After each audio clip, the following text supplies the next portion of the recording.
Welcome to the Exhaust Notes podcast. What is good, everyone? Welcome back to another episode of the Exhaust Notes podcast. We are here to talk about only Red Bull, only Max Verstappen for the rest of the season. So if you're not a Max fan, we're just going to apologize now because, I mean, what else is there to talk about, right, guys? I'm going to leave, and this will already be more exciting than the race we watched today. So thank you for that setup, Nick. Oh, man. How are you guys doing? Living the dream. I feel like I'm in a nightmare. We're watching Max dominate, beyond dominate. Is it Probably one of the most dominating things, like performances that I can ever remember in my time watching. I didn't know you could have blowouts in Formula One, but lo and behold, we have a blowout in the American sporting sense. Like, that was the equivalent of a 45-point win. Yeah. And it didn't even look like he got out of third gear. That was the scary part. Yep. I saw Hassan in the Discord said that Leclerc could literally win every race from now on and Max would still win the title. So gonna take some sort of miraculous intervention for that to change between now and the end of the season, I guess. Now, are there any Italians? That was actually true. Go ahead, Todd. I think that was actually true prior to at the summer break. Yeah, as long as Max finishes one position behind Leclerc, he could win the championship by not winning. But now I think it's even worse. My question is, we would need who wants to be the Italian Jeff Galooly? Who wants to go outside of the Red Bull camper van with a billy club? Or maybe a sock full of nickels and just start swinging it wildly, because that's what it's going to take. Maybe it'll be Checo for how just ultra second fiddle he is now. See, I'm convinced they're going to let Checo win Mexico as a part of an appeasement part of his contract. That's the only justification I could get to why Checo continues to be the alpha version of Valtteri Bottas. He really is Valtteri Bottas 12.0. That's yeah. I mean, as I'm thinking about that now, has there been a more dominant, I can't remember like at what point Lewis was pretty much like locked up, but I feel like Max is has leveled up beyond anyone in the last, 30 years. Hamilton definitely had some like super dominating seasons where he won the title. What was it? 2017 or 2018. He won it in Coda. And then I think, again, either 2017 or 2018, he won it in Mexico. So, like, he's won it with, 5-6 races left in the season. Yeah. Which Max could very well do. But I was thinking from, like, a single race performance. I was trying to think back to performances that were as dominating. Like, just from the get-go. In free practice and qualifying, let's just start at qualifying because no one cares about free practice but me. He got pole by 0.6 of a second over Sainz. I know the penalties whatever kicked in after, but he was 0.6 of a second clear of Sainz, and Sainz had a toe, which was good for, they were saying like 4 to 5 tenths on the Camel Straight, which is like crazy. And then in the race, he set the fastest lap with like a third of a tank of fuel left. Like it was lap 30 something, whatever, when he set his fastest lap on like kind of used tires. And then Leclerc went for a fastest lap with 2 laps left. I think he actually attempted the fastest lap on the last lap. So you think he's got maybe 1 extra lap of fuel in there, maybe 2, depending on how, they play that weight game or whatever. So he's got, 1 to 2 laps of extra fuel in. not 30 laps of fuel in, or 20 laps of fuel in, whatever. And he was still short by 0.6 of a second in the race, in race trim. Like, that's crazy how dominating it was. The last time I can remember people just thinking, oh, it's inevitable that this one driver is going to win the race is Interlagos, I think last year. Was it last year? Yeah. Yes, last year, when they said, oh, we're bringing the spicy, Merck said they were bringing the spicy engine to Brazil. And because of grid penalties, Hamilton started 20th, and everyone just was like, I think he's still going to win. But this felt even more dominating than that, because like the person starting on pole position was like, yeah, I'm still going to have to battle the guy that's starting in 14th. Like, he knew it ahead of time. It was crazy to me. I was just trying to think of, in the recent era of Formula One, the last decade plus, has there ever been anything like that before? Because I can't think of anything. And before we get a little bit further into this discussion, I wanted to make sure that in case this is your very first episode of the Exhaust Notes podcast, let's just go over that race order right before we delve a little bit deeper into the topic. So as we're doing that, the aforementioned Max Verstappen was in first place, followed by his Red Bull teammate Sergio Perez. Carlos Sainz did his fair share of the team lifting for Ferrari in third place, followed by George Russell. Fernando Alonso, the world's most interesting man in Formula One, came in fifth. Charles Leclerc came in a surprising sixth position. Esteban Ocon, aka the Bandit, because he stole my heart, is in seventh place, followed by everybody's second favorite driver, Sebastian Vettel, in eighth. Pierre Gasly breaking into the points for what feels like the first time in an eternity in ninth, followed by his Red Bull cohort at one point or another, Alex Albon. Now into the non-point territory, we go Lance Stroll, Lando Norris, Yuki Tsunoda, Guan Yu Zhou, Daniel Ricciardo, Kevin Magnussen, Mick Schumacher, all finishing between 11th through 17th. Nicholas Latifi, everybody's, I would say, 15th favorite Canadian? Who's to say? I'm sure he's climbing up those charts because he's not climbing up Formula One charts anytime soon. And then lastly, the two DNFs. Mercedes fans look away. It's Valtteri Bottas and Lewis Hamilton. Guys, anything else we want to touch on with regards to the initial race recording before we go back in this discussion? Because if we are going to go back, that was my question to the two of you. You guys obviously have the history on this sport than I do. Does the dominance feel different? Because I caught maybe the tail end of the Lewis dominance, which is, i.e., the season before last season. It didn't feel like this. This just feels like paint drying. Lewis at least had the charisma to make it somewhat interesting, to Todd's point. Yeah, like the race I was just talking about at last season, the Interlagos race, if you remember that race, Lewis started 20th. In the sprint, he made it up to 10th. So for the race, he started 10th.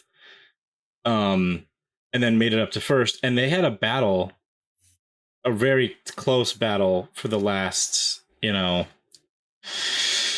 15 laps, I want to say. And then with like 4 laps to go, Lewis finally passed him, or had to give the place back because he pushed him wide. And there was that whole controversy. But like, that was a pretty close battle for that race between two people. This felt like Max in a like plutonium powered rocket ship, and then everyone else was kind of in go-karts. I can't describe it any other way. There was truly a class of one this weekend. Yeah, I mean, trying to think, like, looking back, if you're new to Formula One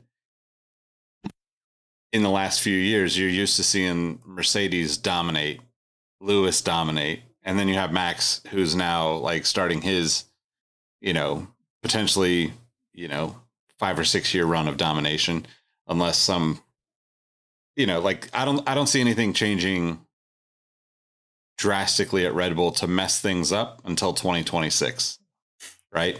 Like that's the next real potential spot for somebody to all these teams could improve and teams can mess things up, but like we've seen this actually.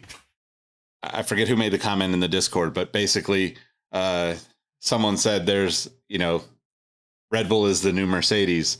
And then somebody followed up and said, actually, Mercedes, Red Bull was the new Mercedes before Mercedes was the Mercedes, right? So like essentially Red Bull had this 4-year, 5-year run of winning championships, 2010, 2014 ish.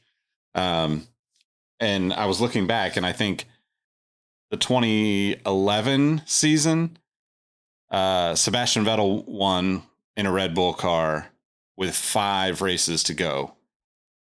Just completely dominated the season, right? Like won 7 out of the first 10 races or something like that. Very similar to what Max is doing this year. Very similar to what Lewis has done for the past few years prior to the last, I guess, in his dominant streak with Mercedes. So I guess my question is this good? Like, I am becoming more of a Max fan. Not a true fan necessarily, but like I like seeing him Dominate. like maturing, right? Like and not, like we all kind of were like, yeah, he might have a sophomore slump here. And like there's none of that, right? Like even like the first 2 races of the season, it was like, oh, Max hasn't quite figured out how to turn the heat off when his blood is boiling. And then next thing you know, he's the one, outsmarting Charles Leclerc. So, I mean, it feels like we're on the verge of another one of these long win streaks for Red Bull, unless, something drastic happens. And I say this in all sense, right? When a team dominates a sport for, 4 or 5 years straight, 6 years straight, 7 years straight, in some cases, like it just gets old for a lot of fans. And I'm almost wondering, like, are the viewers, is the viewership gonna suffer because, like, we're gonna watch, we're fans of the sport, but like thinking of what, like you said, Circuit of the Americas in Austin, right? Like there's a good possibility that the season is already determined before that race even happens. I think there's, I think you shared the thing that said like only 7 drivers that actually could win the title at this point, right? So, we're kind of coming up on a I don't know, like an uneventful finish to the season, right? Which is the worst thing for the sport, in my opinion. But I don't know. What do you guys think?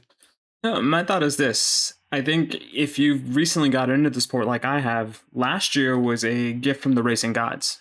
I don't think I would ever see as exciting of a season for the rest of my Formula One fandom. And that could be anywhere from 5 to 25 years. Like last year was better than scripted television because, as we like to kill Netflix, their Drive to Survive sucked compared to what actually happened on the track. This year, I think we're regressing to the mean, where it seems this season is more like seasons past, even with this new rule set in the backdrop of the season. And that being said, I think this will be a good barometer to kind of let people know, okay, who's really here for the race and who's here because all their buddies post about it on Instagram. So I need to make sure I check this out and also have that talking point.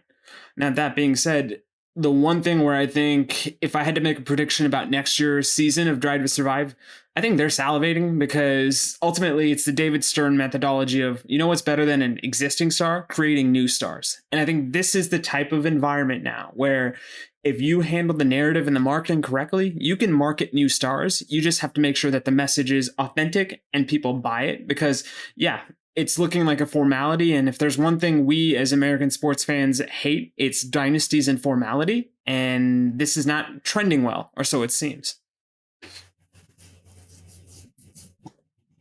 To play devil's advocate to what you were just, and I know episode isn't about Drive to Survive at all, but how are they going to make a perfectly not scripted story about this season if their champion doesn't participate? Oh, I think this upcoming season is always going to be about the silly season more than any other season because that seems to be the overall. Oh, I think so too. Yeah, it's the silly season. It's the new rule set.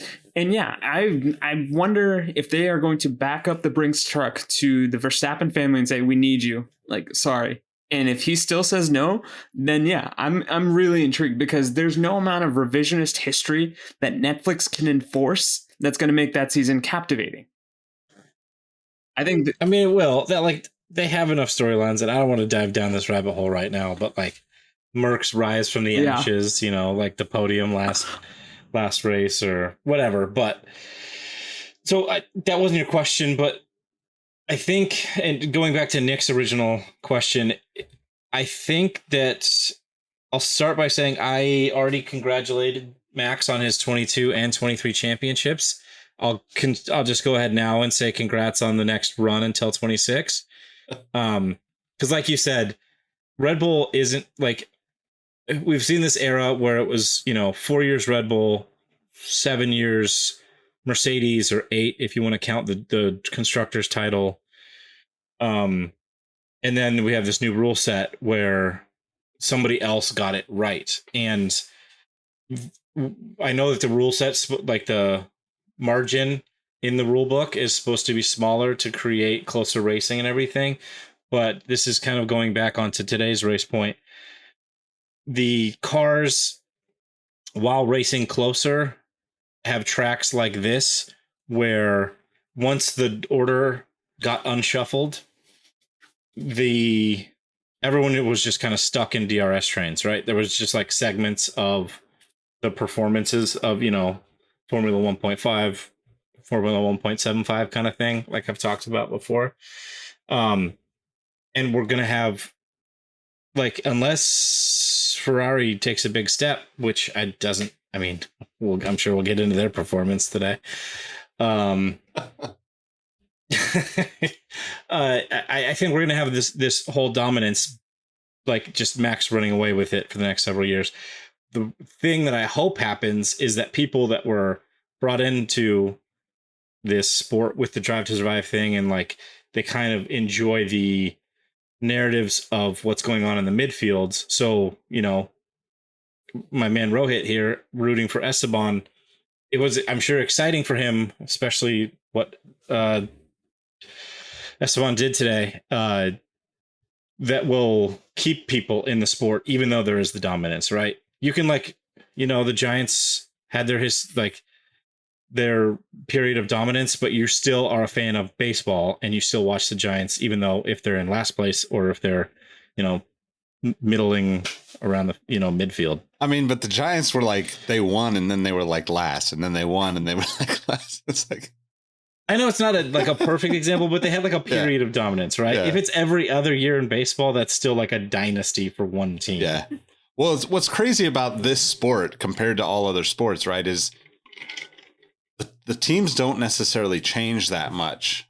I mean, it sounds weird to say that as we're looking at literally 6 different drivers or 7 different drivers changing right now in the midst of all this chaos that has been summer break. But in other sports, right, like the core players, the core athletes that make the team usually are around, you know, like, and like with Formula One, the teams are always the same, right? Like, it's not like we have drastic team changes. We have names change. We have drivers change sometimes, but like Red Bull and Honda has been 10 years, right? Mm-hmm. Mercedes, you know, like Mercedes supplying engines for, you know, whatever second team. Ferrari, you know, okay, Renault is now Alpine, right? But like, it's really interesting to you know, kind of compare, because you could watch, and I know people that watch, you know, like for me, but with baseball, when the Giants were actually winning, you know, there was like a core group of like 4 or 5 guys that I think stuck through, but like generally speaking, there was like a lot of new young guys that came up that helped keep it going, right?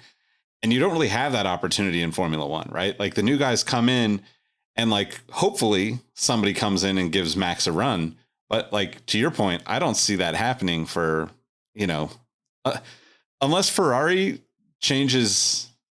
I mean, again, like we've kind of harped on them about this, but like it's strategy, right? Supposedly the car was set up for more downforce, which ended up, you know, slowing the car down and really becoming more drag than downforce, I guess.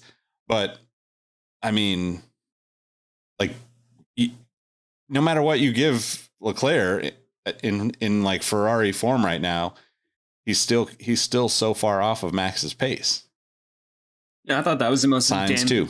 I thought that was the most damning indictment because, to your point, Nick, both Leclerc and Max got grid penalties.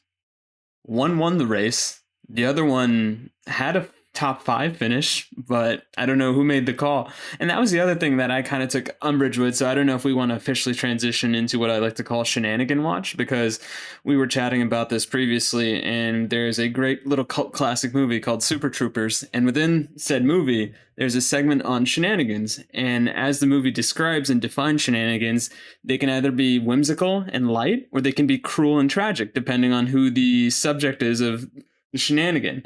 And all I want to say is right now, Ferrari shenanigans are cruel and tragic if you actually support the team, but if you're neutral, my goodness, there's no better writing on television. And sometimes it's gotten to that apex level where you can't even write this stuff. You just let life happen and you just sit back, eat your popcorn, and just wonder, how have these people not retired from this sport and taken a mental health break, landing upwards of a decade? Because this is a rare ineptitude. This is like the 1992 dream team of ineptitude. Yeah, it's pretty bad, man. It's pretty bad.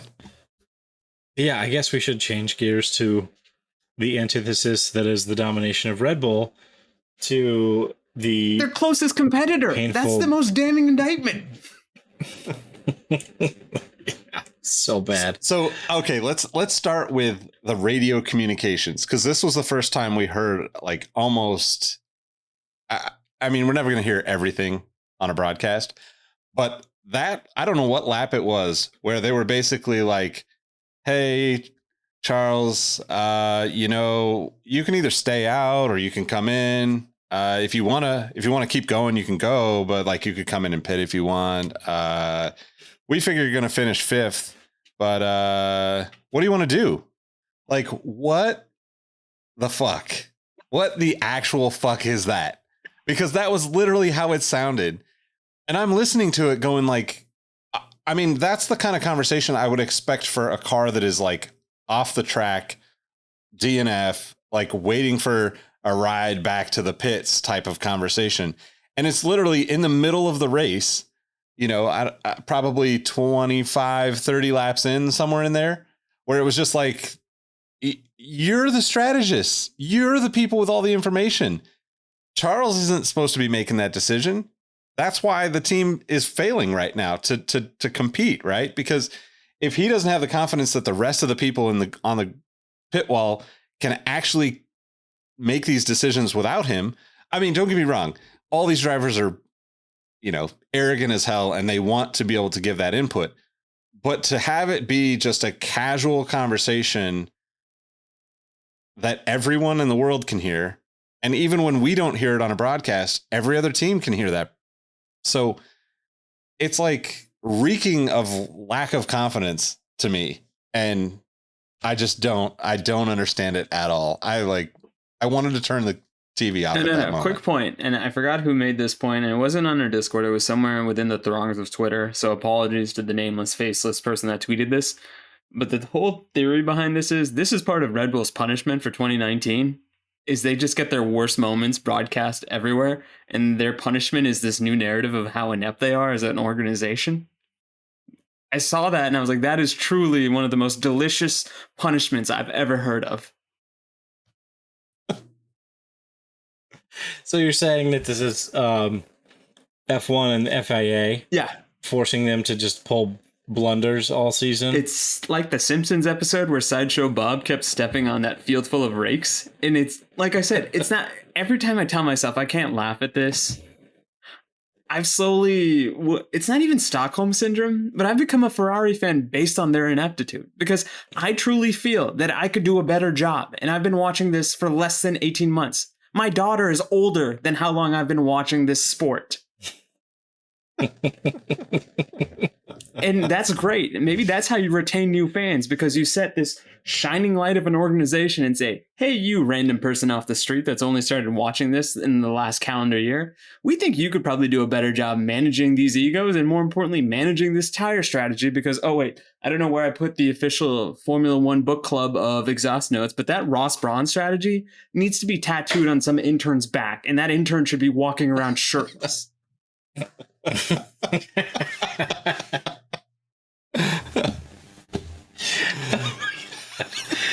Oh shit! I think we could just. You guys want to wrap because there's nothing that will be said better than that. And I'm a Ferrari fan. That's the crazy part. I know. Yeah, I'm glad that we don't have any like Ferrari diehards in our Discord because like I'm sure they would get clowned on incessantly, and like it's a rough season to be a Tifosi. No, but the thing is, Todd, the thing is, this is their best season in 5 years. If you look at it from like a performance perspective and a point perspective, no? Oh, that's a good point. Yeah, like, it is their best that is the eternal monkey's paw of it all. Do you want to be really quiet with your ineptitude and be a mid-table team, or do you want to show flashes of potential, but then when the light is shining brightest, you not only shit the bed, you full on have a full juice cleanse. Man, I just knew like from I know we already talked about the race a little bit, but even jumping back to qualifying, they just like straight in Q3 they sent out Leclerc out of sync of everybody, so he didn't get a tow and he got traffic on a new set of tires. So they burned up another set of tires. And he was like, wait, what are these tires, guys? And they're like, oh, sorry, it was an accident.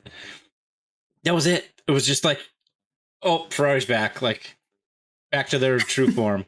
Like just from qualifying, you knew it was gonna be bad. But then in the race, like going back to your question, Nick, like not only are they having this like casual conversation, they're saying a lot. Like it's not like, do you want to pit? Yes or no? It's like, we think you're gonna get fifth, and like you said, like they kept going on. Like you can pit, but you don't have to. You can keep going. Think you're gonna get fifth, and then the best part of Leclerc's race engineer, he would just say a statement and then say question at the end of everything to let him know that it was a question. Yes. I was dying every time he did that. I can't. I love that theory of that. This is a continued punishment from that 2019 fuel pump thing. Yeah. Because this is so much worse. Like, I'd rather have a dog shit season at the back, like in a Williams car, than have your blunders broadcast every freaking week. And they do it to themselves. And then we didn't even talk about it yet, but the pitting him to like potentially lose a position. It wasn't really a slow pit stop or anything, but it was going to be really, really tight. He had lost a position to Alonso with 2 laps left, had to pass Alonso, which he got done pretty quickly, and then did a fastest lap and was still off. Like, they knew they didn't really have the pace, so why go for fastest lap? I mean, but he, then that whole he didn't end up passing Alonso, right? Alonso finished 5th. Yep. No, because of the penalty. Oh, that's right, the penalty. Yeah. So that's the one thing I didn't talk about. So early in the race, I guess Leclerc got a tear off, like they have the little clear strips on their visor in case they get bugs or whatever. Yep.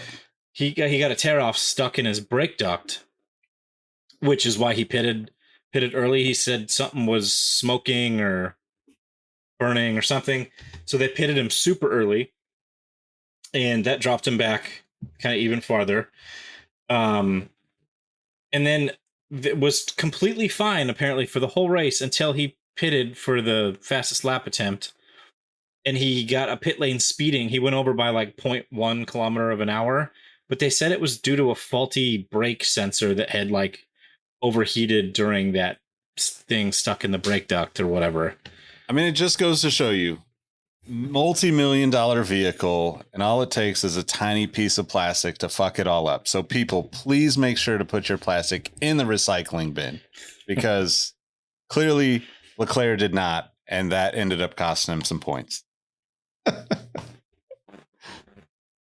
I wish we had like an ad break to play like a Sebastian Vettel commercial about cleaning up the earth. Yeah, the more you know. Yeah. It's a star. So the other part about that I was going to say, because if you are a Ferrari diehard and you're not in the Discord, I don't want to discourage you from joining the Discord. I will just say that every Formula One fan that sticks with a team or a driver has dealt with these types of ups and downs and these types of like just public ridiculousness. I mean, look, Todd, as our shining example, a diehard Danny Rick fan, is currently suffering one of the worst experiences of his fandom, I would assume, right? So that is correct. It's just how it goes sometimes. Unless, of course, you're a Max Verstappen fan, and then you just win. But got to respect that, too. No, I mean, listen, if we can change gears back to Max, because rightfully so, he deserves to be spoken about in hushed tones, because that was a breathtakingly efficient and devastating performance, because he literally went out on a Sunday drive. It just happened to be in the middle of a Formula One circuit. And you couldn't tell. Like I would have loved to seen a heart rate monitor on his chest during this race, because I don't think he would have ever gone into I'm going to stop talking because I don't know anything about medicine, but I feel like there wasn't even a pitter patter of excitement for that man during that race. And then to follow it up, we go to his home race next. Like at this point, we should just go ahead and print off the celebratory t-shirts and the commemorative DVDs and the NFTs and just saying congratulations to Max. And you know what, Todd, because I'm a one-upper and I tend to one-up you the most, I'm going to say we're not going to see another title winner until the 30s at this rate, because my goodness, if this is what he's giving us every week. I don't think he's going to race that long, but I like your enthusiasm. Can I go off on a little rant Do here? you, King? Because Rohit just gave me a perfect segue talking about Max's home race, which apparently it was also mentioned that this weekend was his home race of Belgium. They've also say that the Red Bull Ring is his home race. Can we just decide where this fucker is from? Because that's 3 different countries: the Netherlands, Belgium, and the Red Bull Ring. I mean, this happens with all the greats, man. Look at Kobe Day. Kobe Day is Kobe's birthday. Kobe Day is 8/24, and then Kobe Day is the day he retired, right? So I beg to differ, Todd, because as an American with a questionable sense of geography, as far as I'm concerned, Max is just from Europe. Yeah. I mean, it's He's true. like a dark-skinned white dude. I think what it is I think what it is the FIA just sees so much orange in the stands, and they're just like, well, this is his home race, right? Yeah, and like, literally, it's every Yeah. weekend, because it's just orange everywhere. And then you mix in Team Papaya, which is also orange. And actually, Lando has made that joke. I think he did it last year at Zandvoort, like on the stage. He's like, "Oh, great to see so much orange here supporting McLaren," and like, whatever, funny, haha. But I thought it was a good joke. But yeah, just decide where you're from. Like he even said, like, "Oh, it's good to race in front of the home crowd at Red Bull Ring this year." It's like, nope, it's not your home crowd. It's Red Bull. But that's Red Bull's home crowd, right? I mean, you know. I guess, but like, Yeah, but you can they all talk about it like it's his home crowd. you can have a corporate hometown, you can have a geographical hometown, and you can have a biological hometown. My man's gotten all 3. He's got bingo. He just needs a extraterrestrial hometown, because I'm convinced he's not of planet Earth based on how he drove this week. Like next time, if there's ever a Formula One race in Uranus, there you go. That's his 4th home race. I mean, once he gets to Suzuka, that's Honda, right? So, I mean, that's a home race for him too. That's his Asian home race. Yeah. He just, everywhere he can. I mean, you got to take advantage of that, though. I mean, if I'm a driver or a team, I'm leaning into that heavy every time. My home race is going to be Sonoma Raceway, Laguna Seca, Buttonwillow, Willow Springs. Every track in California is my home race. Yeah. We're Talladega. That's my home race. Third cousin. Hamilton second removed. Lives here, so it's my home race. Yeah. I once thought about becoming a Canadian citizen, so Montreal home race. No, but Hamilton does this. We're going way longer on this rant and beating a dead horse here, but Hamilton does this in a sense, like he kind of has this affinity or claim, not claim to, but that close There's a kinship spiritual with connection with Brazil, Senna. I believe. Like, yeah, to your point. Yeah. Interlagos, but he says it's like my second home or whatever. It's he only claims Silverstone, right? Like all the other British drivers just claim Silverstone. It's not like Checo's gonna go to Vegas and be like, hey, there's a lot of Hispanic people here. Second, like this is my home race. It's what I mean. Yeah, but here's the funny thing about Lewis because I Hamilton. think Max has already claimed it, right? Yeah, I believe That was part of the press release. Max has claimed Vegas as his fifth home race for next season. No, but I mean, like Lewis is technically a Brazilian citizenship. I wanted to confirm because I thought I remembered that correctly, but. Oh, they did give it to him. That's fine. I need to, it's like the old R. Kelly Dave Chappelle skit where I need to see 2 forms of government ID, a birth certificate from that region, and I need his grandmother to say, yes, that's my Max. Oh, make sure you get her in the hair, Max. Okay. Oh, man. All right, so I'm going to throw this a little off from our usual antics because we don't really talk about fastest laps, but I happened to click on the fastest laps looking at F1.com. How on earth did Lando Norris run the 5th fastest lap and still finish 12th? I mean, I understand that he could just have one great lap, but like if the car has that much potential, where are you at, Lando? It was probably a perfect storm, right? He was caught in a DRS train for the majority of the race. Fuel burnt down, had fresh tires, still in a DRS train, got a good tow. Is what it is, right? Like, that's the only thing I didn't pay too much attention to the McLarens once my painful existence as a Danny Rick fan came true. Again, and he went from 7th down to like 14th because they had no pace and they had no tires and they had no fucking idea what they're doing. Yeah, so it's got to be something like that where he got a tow, fresh tires, fuel burnt down. When was it? Lap 31, which was also George's fastest lap and 1 lap before Max's fastest lap. Like everybody ran quick on those. Must have been perfect track conditions. Sainz's fastest lap was 32 as well. Yuki's fastest lap was 32. Yeah, so it must have just been like the perfect storm, spacing and everything.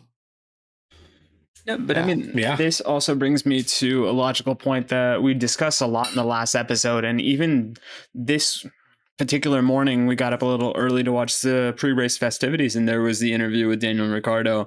I thought the most interesting thing, and maybe because both Nick and Todd spoke it must have came true because you guys have been practicing the secret. But I believe Gunter Steiner had called Daniel Ricciardo. And so this is my proposal to Netflix. Join Formula One, be a paid sponsor, and get Danny Rick to Haas. Like, say to Haas, we will pay you $10 million.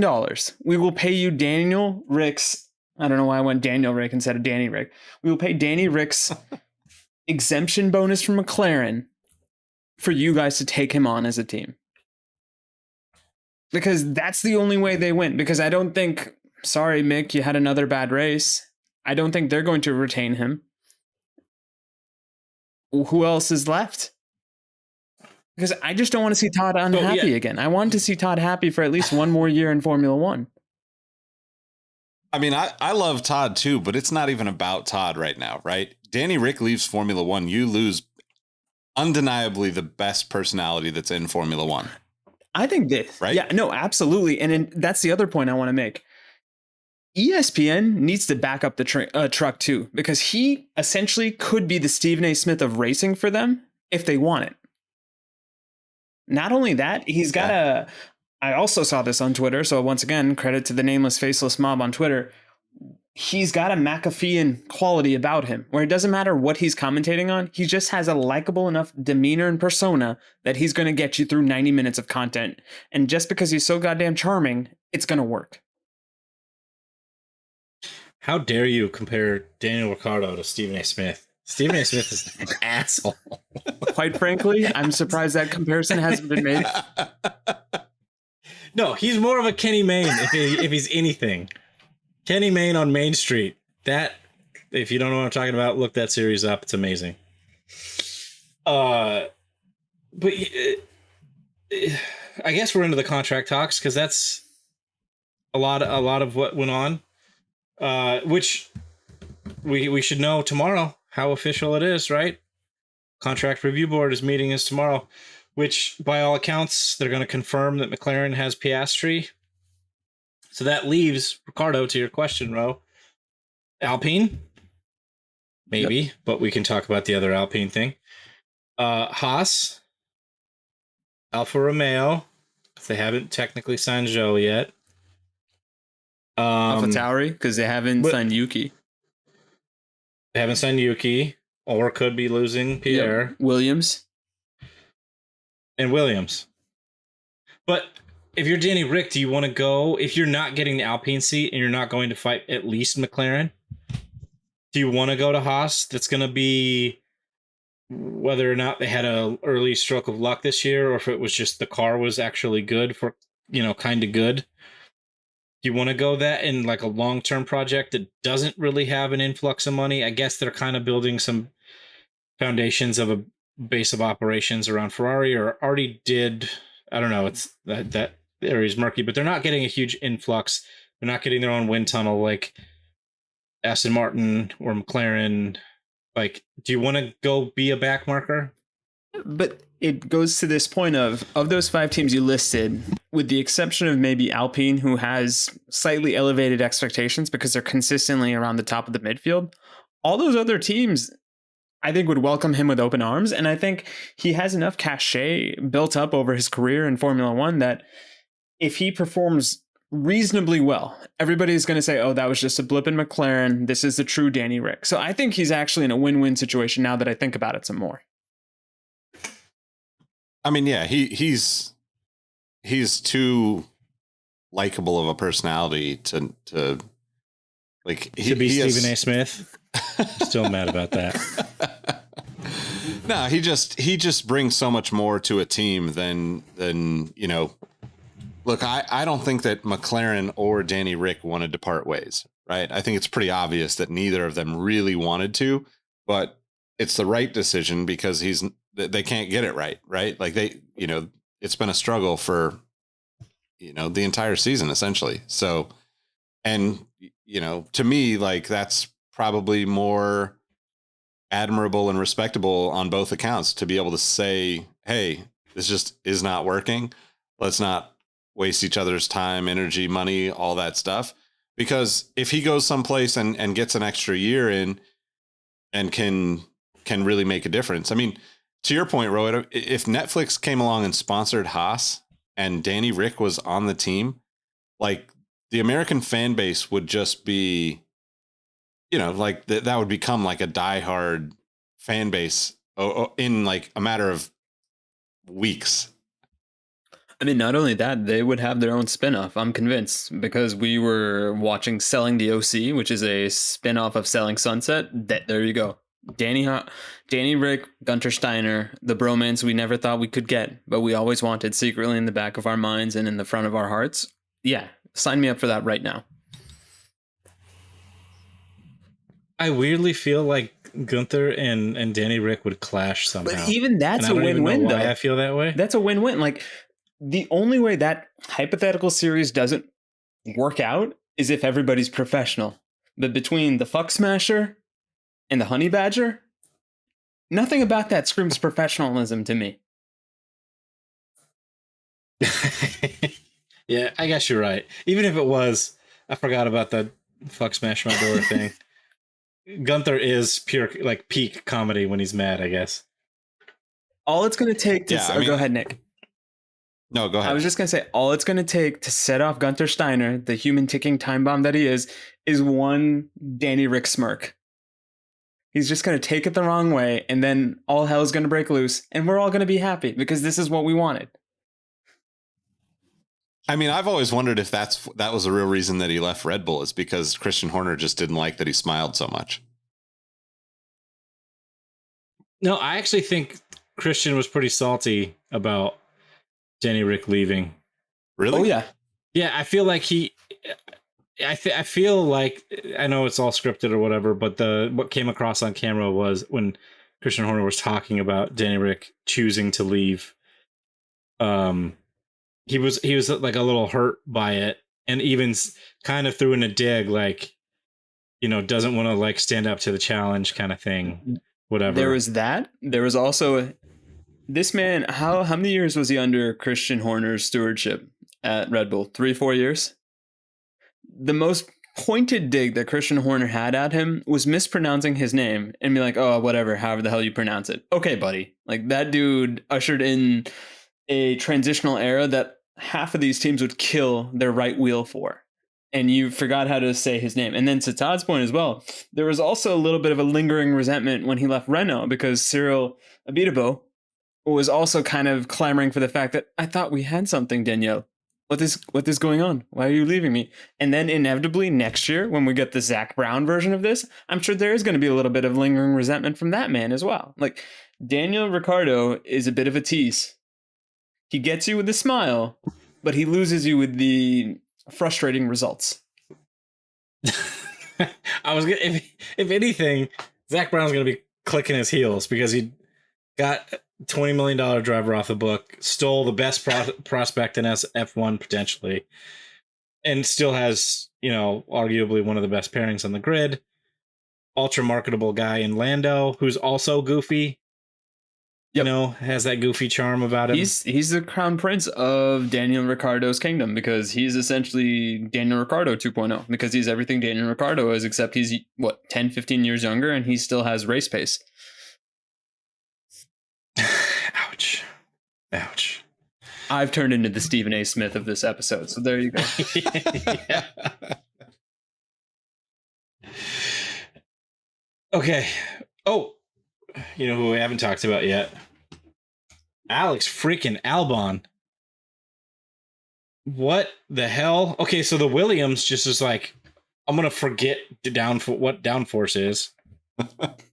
And I didn't look at the speed traps or whatever, but I think in free practice and up to Q2 in qualifying, he was the fastest car on track, top speed wise, which is like insane. I know that's like a byproduct of the Williams car just not having enough downforce, and that's why it kind of sucks. But in a straight line, holy shit, that thing's fast. Which is weird because by all accounts, the Mercedes engine has been kind of one of the worst on the grid this year.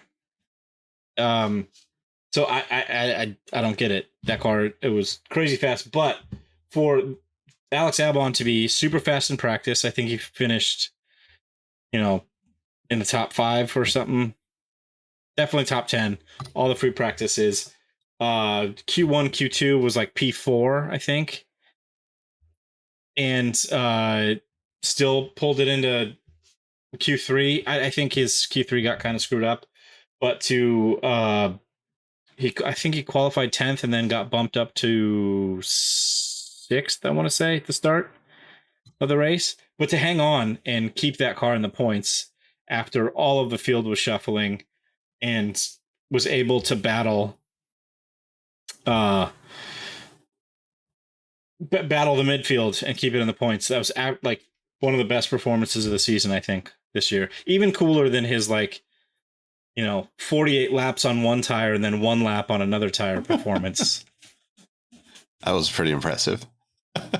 Yeah, that was very cool. But I think this, in a less of a meme style result. Yeah, that was staggeringly good. You could tell he was even after qualifying, he couldn't keep the smile off his face. He was so stoked on it, which was really cool to see. I think I've been more impressed with how he's driven that car than even the likes of what George Russell has done in years past, because something about him feels right in that car, and that's saying something because that car's been dog shit for as long as I've been a fan, which has been all of 1 year, 2 years tops maybe, but kudos to him. And I'm surprised Williams was able to keep him as a driver, because I could have sworn other teams would have at least been worthy of a punt to be like, hey, Alex, why don't you drive for us? Because he no longer has the Red Bull tentacles alongside him, does he? He's a free agent. Oh, yeah. kicking it back to the contract talk, he signed this weekend, I think a 3-year deal with Williams, and he's permanently out from under the Red Bull umbrella. So he's now he's a Williams guy. Williams driver. Yeah. Which is really cool to see. Yeah, I like that a lot. Who's going to be the other Williams driver? Not Nicholas Latifi. I'm going to go same continent, but a different military rank. I'm going to go Josh Sargent. Did I say that correctly? Is it Sargent with a hard A? Sargent? I thought... Are you talking about Logan Sargent? See, thank you. This is why I'm Stephen A. Smith, because even when I think I know, I don't know. Yeah, no.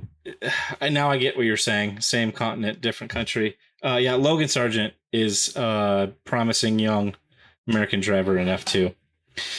But no, I don't think they'll call him up. They're going to sign somebody else that's going to give them the possibility to develop the car more, because they're investing, like we've talked about, all these teams are investing in the teams. Now that they have this new ownership in Dorilton Capital, they're investing in the team pretty heavily, from resources to staff and everything. So, and it's funny that you say this, for as long as you've been watching Formula One, Williams have been dog shit. When I was looking up earlier today, like, because I was thinking about that, who's had the most dominant performance in a single race like that, I was looking back to early Mercedes, domination with Hamilton. And I think it was either 2015 or 2016. I want to say 2015. There was a certain race that was one of Hamilton's great races, but Williams qualified 1-2. So that was like 2015, 2016, when they were still relevant and good. So it hasn't been that long. And they're still one of the most successful teams of all time, being one of the longest running teams of all time. So they're the New York Knicks. So, yeah. Although I think the Williams have been good more recently than the Knicks have. If you have any issues with that, you can find me at Smooth as Eggs on Twitter and Instagram. Yeah, and Josh Sargent is the next young hot soccer player. So it's the golden age of Sargents as far as I'm concerned. If your last name is Sargent, you're a prodigy in Formula One or in soccer. Crossover there episode. We go. Yeah. So kicking it. They need somebody to help, like with the development of the cars. Does that mean Danny Rick is an option?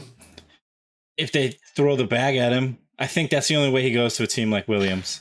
He was getting what, like $25 million a year at Renault. If they give him that, he's a rich man. Basically, what is his buyout? $12 million? No, well, it's reported to be $21 million at McLaren that they bought him out for. Danny Rick, take a pay cut. You've already got the 21 in the bank. Come home or get the bag. Go to Williams. Get $30 million a year. Get $30 million a year. Have a lot of fun being a Williams. Low expectations. I mean, if he goes to Williams and gets like just mollywopped by Albon, then just stop. just bow out gracefully. Do your victory lap like Kimi, where you just don't give a shit. Don't respond to any interview questions, or just like make dick jokes the whole time. Like, just go out on pure peak Danny Rick, like we know you, and then go on to other ventures. Here's my proposal. I mean, yeah, like Kimi, go to NASCAR. I guarantee you he's going to do that anyway. Better. Like in the next 5 years, over under 1.5 NASCAR races for Danny Rick. 5 years. I don't know if he would go to NASCAR first. I think that there could be some sports car racing in between, or even some IndyCar racing, to be honest. That's where I feel like it would happen. I feel like he would go to IndyCar. He could easily get a seat, I think, if he was already out of Formula One and had availability and the teams knew that. I almost guarantee that teams would give him a test. The other solution / proposal I have, 1 lap race for the second Williams spot, Latifi v. Ricciardo. Live their life a quarter mile at a time. God, what if he lost though? That's the thing. Like, I'm not trying to be devil's advocate, but that is the other side of the sword for Danny Rick. Because if he goes to, let's say, an inferior team, like let's say he went to Aston Martin, if Strolovich upstaged him, I think Todd may burn his house down and then pee on the ashes. You wanted to say Vitch tits so badly right there. Vish tips. Vitch tips. Oh shit, we're off the rails. Yeah, I think for some reason I could see Latifi like just having a stroke and blacking out and somehow beating Ricciardo than Stroll ever beating Ricciardo, unless it's wet, because then he turns into Senna, as we know. Oh, one last thing, contract thing that we didn't talk about. So this rumor started kind of early on in the weekend, and I was like, that's just hearsay BS. But the rumor was that Alpine is aggressively, I should say, trying to nab Pierre Gasly from AlphaTauri, whatever you say it. I'm pretty which is sure weird Rohit because called that. Yeah, that's so crazy because one, Roe called it, and two, he just signed a contract like what 2-3 races ago for a 2-year extension to AlphaTauri. I know that these contracts are worth not even the paper they're written on, but like that seems. How are they going to work that? I don't think it matters because, as far as I'm concerned, it seems every Formula One contract has a hey, LOL, this contract is void if the following 12 conditions are met. Yeah, one of those conditions is no rain at Spa. What the hell? There's no rain at Spa. Everyone's contract is void. Yeah, but over the course of the weekend, it sounded like it really gained some steam, and a lot of people were talking about it, even like the typical F1 pundits. And it sounds like an actual possibility now. I mean, it could still be hearsay, whatever, but I don't see it happening, especially after he just signed a contract and what Alpine would have to give up to steal him. And it doesn't even make sense to me because out of all the drivers in Formula One, the two that dislike each other the most are Pierre and Esteban. So what are they? They're just trying for fireworks. They're trying to get that Drive to Survive audience in their garage. They're trying to get that. They're trying to be Team French or Team Baguette, as you've so affectionately referred to them as. And it's one of those things, though. I just did a simple Google search of Gasly Alpine and the spectrum of emotions. Some people say they still hate each other, can't stand the sight of one another. Other people say, oh, it's long and buried since I think Ocon's win last year. I would say this. If you are giving me a pairing of Ocon and Gasly, that to me should be the fourth best pairing on the grid. And that would be normal expectations as far as I'm concerned, given the talent of what Gasly is capable of and his potential and what Ocon is showing. Because I think if that's a situation, first of all, I think Gasly becomes the number one driver, and it pains me to say that as the resident Estebandit. But I think that is a very potent one too. It's a question of do they work together? Now, I will say this, Esteban Ocon seemingly is the most loathed man on all of Formula One, because I did this weird study because I was kind of bored where I looked at every single follow between Formula One drivers, and Esteban Ocon has the least amount of follows from his fellow Formula One drivers. So that says something to me. Because they know he's controlled by a rat. Sure. But would you say that you still think that they're the fourth best pairing, assuming that Piastri really goes to? What do we know about Piastri? Because the only reason why I have them above Piastri is we have known commodities. Oscar Piastri could be great. We don't know that yet. And if you're asking me over the course of a season who I would back the two race winners as opposed to the two that I think Lando's got a couple podiums, right? He hasn't won a race yet. It's a question of when and not if. I'm not saying that about Lando, but Oscar Piastri has to show me something. Like, if he turns into, like, what would be a dream season for Oscar Piastri realistically? Like, would he emulate Lando's first season, where he's just this promising youngster? But if we're fortunate, he's a top 10 driver. Yeah, consistent top 10 driver, I think, would be a dream season for him. Okay.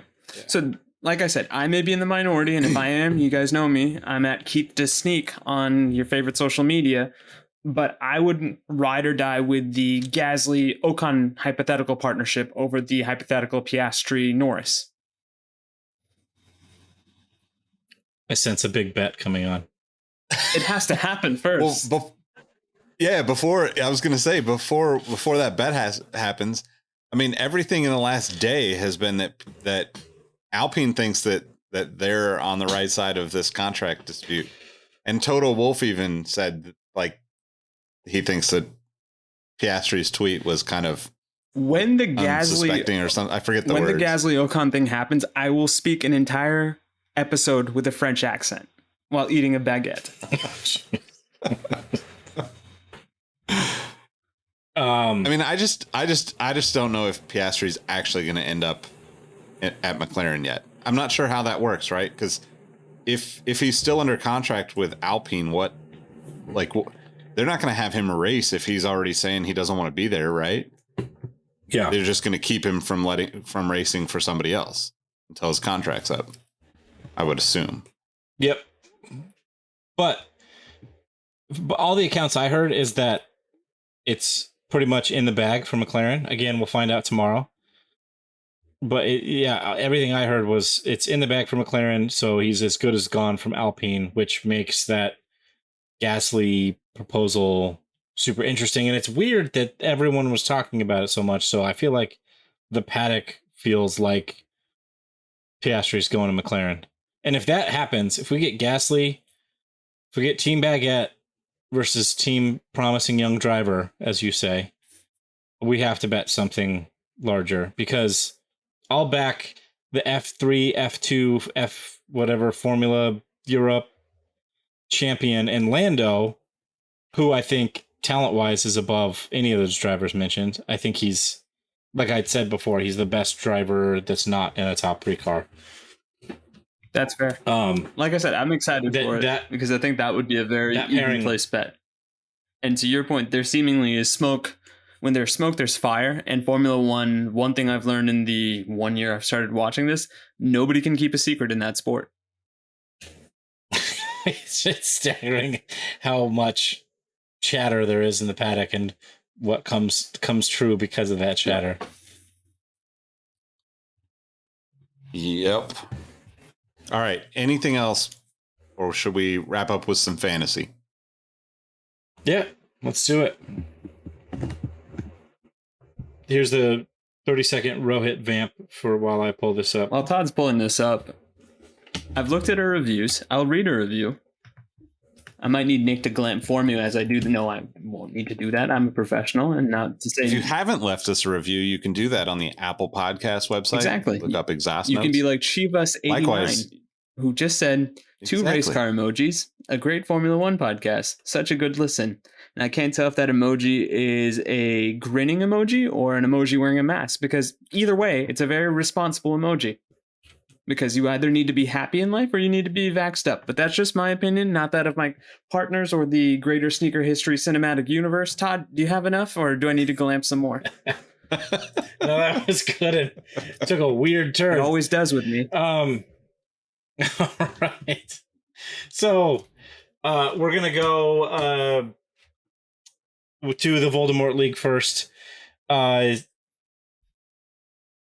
Let's look at top scoring drivers.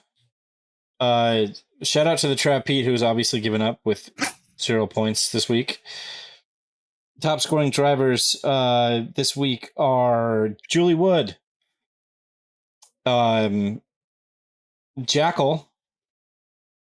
and then in P1, me again somehow. This league is so hard to read. I'm sorry. I apologize. Shout out Aaron for also giving up with 282 points. Moving on to the F1 official Discord league, we have results for Belgium. In P3 this week was myself with 163 points, In P2, Gunther's dream team, John S., with 164 points, one-upping me. And in P1, top step of the podium, Aaron, all Haas, no breaks, with 168 points. Let's see. Nick, you were in 15th, and Rohit was in P4. All right. So solid showing. All right. Overall for the season, in P3 we have Alpha Ash Ari, Mr. Mega Drive himself. Mega Drive.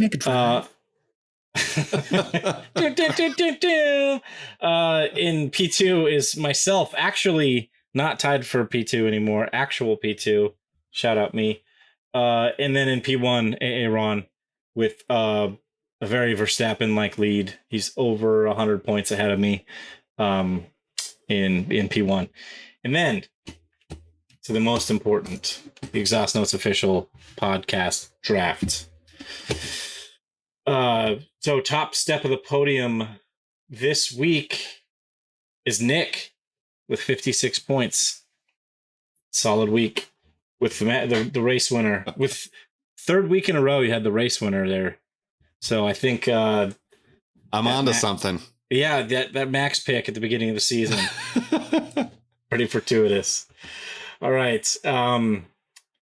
In P2, we have Aaron with 55 points, and P3, Rohit with 51 points. I was at 45. So for the season, in fourth place, Aaron 671. Nick in P3, 694. Rohit P2 with 708, and I'm somehow still in first with 718. Lots of moving and shaking there. I love our league. I think it's the best. It's a participation award. It's a fantasy award. I like it. Very good. Very good. I really think that Max guy is gonna turn into something special, you know? So that's why I had to go with him. I'm waiting for you to steal that league because you get yet the umpteenth win in a row for Max, and that's just going to propel you, Nick, because it's absurd. So we have a very famous spreadsheet if you've listened to a couple of our episodes, and I know it's Nick's section because it's got the most purple, because that's the color code we've given it to the most race winners. So Nick is basically red, purple, red, because that was Max's first 3 races, and then it's just straight purple. It's like a Prince line of cocaine.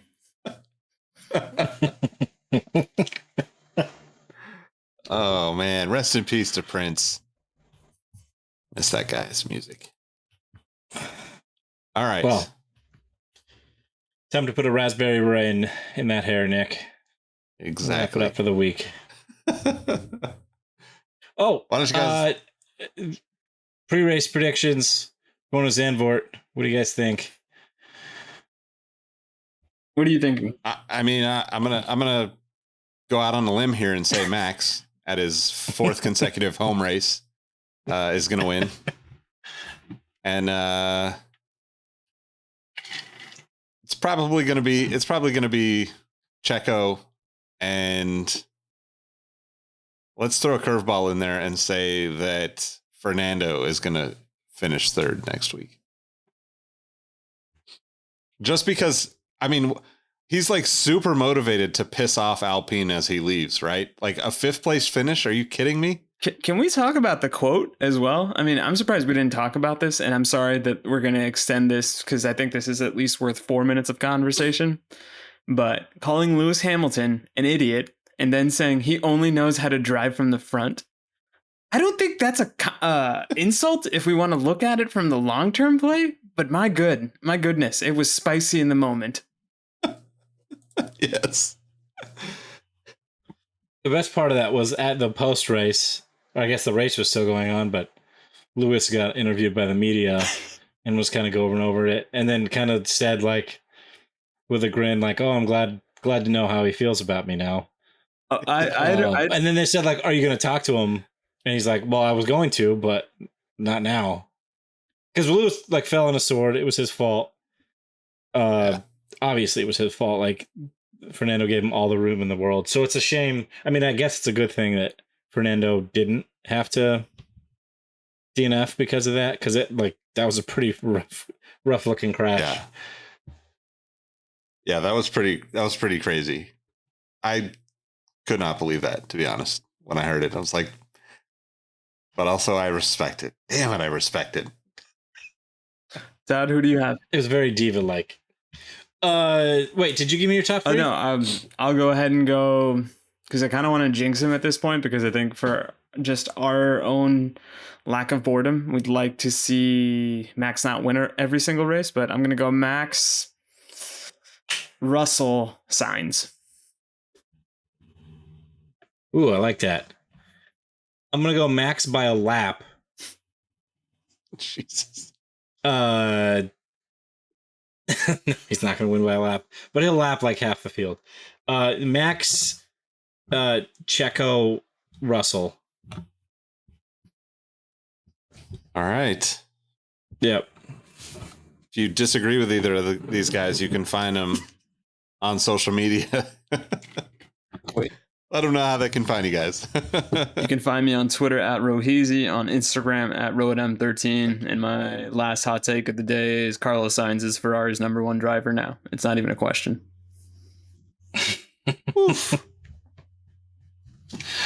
Look at me. I'm the captain now. No, his teeth are way too straight for that.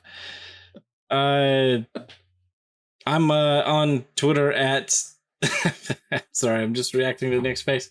I'm on Twitter at TEasyF1, on Instagram at TEasy, and most importantly, in the Discord. Come join us. Link will be in the description. I'm at Nick Engvall on all the platforms, and you can follow Exhaust Notes at Exhaust Notes FM on every platform. And we appreciate y'all for rocking with us and listening. We'll catch you on the next episode. Peace.